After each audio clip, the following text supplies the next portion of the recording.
کا بادشاہ بہت دنوں سے پریشان تھا۔ یوں تو ہر طرف خوشحالی کا دور تھا، مگر بادشاہ کی پریشانی کی وجہ اس کی اکلوتی بیٹی شہزادی ثنا تھی۔ ہر باپ کی طرح بادشاہ بھی اپنی بیٹی کی شادی کر کے اپنے فرض سے سبکدوش ہونا چاہتا تھا، لیکن شہزادی نے ایک انوکھی ضد لگا رکھی تھی کہ جو شخص اس کے سوالوں کے درست جواب دے گا وہ اس سے شادی کرے گی۔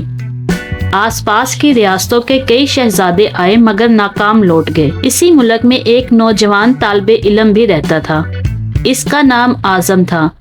اس نے اپنے والد سے کہا کہ وہ بھی اپنی قسمت آزمانا چاہتا ہے۔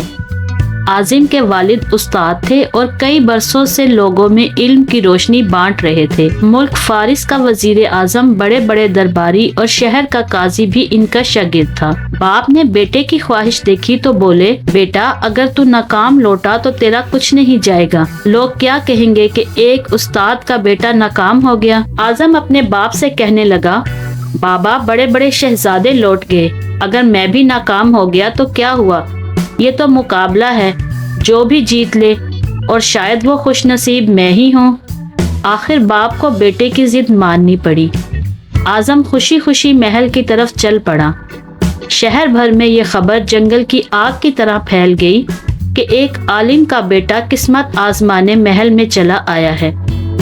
مقررہ وقت پر محل لوگوں سے کچا کچ بھرا ہوا تھا۔ بادشاہ تخت پر بیٹھا تھا، ملکہ عالیہ بھی محل میں موجود تھی۔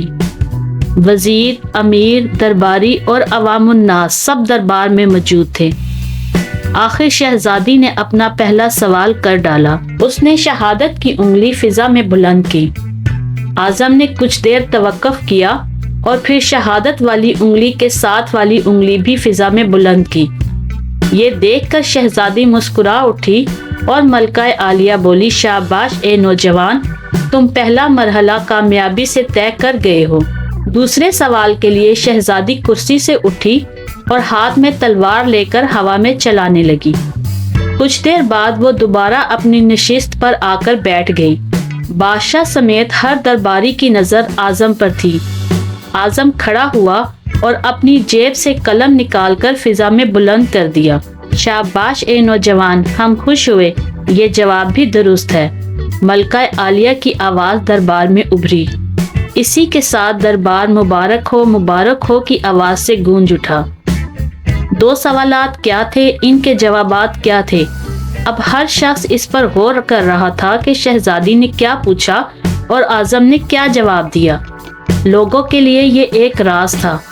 آخر شہزادی نے تیسرا سوال کر ڈالا۔ وہ تیزی سے سیڑھیاں اتری اور تیزی سے سیڑھیاں چڑھ کر دوبارہ اپنی نشست پر بیٹھ گئی۔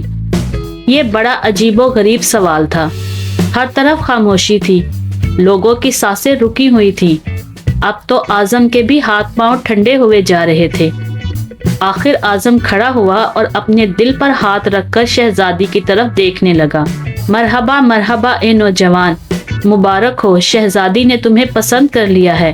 تمہارا تیسرا جواب بھی درست ہے۔ ملکہ عالیہ کی آواز کے ساتھ ہی شہزادی ثنا شرما کر محل کے اندرونی حصے میں چلی گئی اور محل مبارک کی آواز سے گونج اٹھا۔ لوگ خوشی سے جھوم رہے تھے۔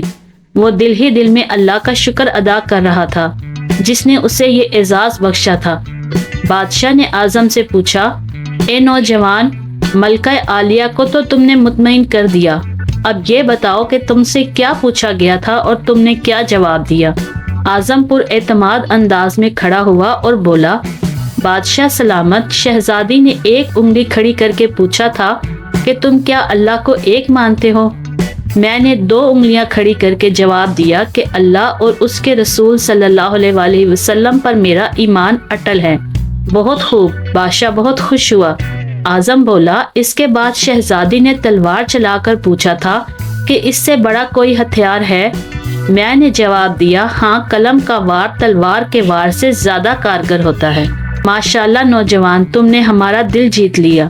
تم نے ثابت کر دیا کہ جاہ و جلال اور دولت کی علم کے سامنے کوئی حیثیت نہیں۔ لیکن تیسرا جواب؟ بادشاہ نے حوصلہ افزائی کرتے ہوئے پوچھا۔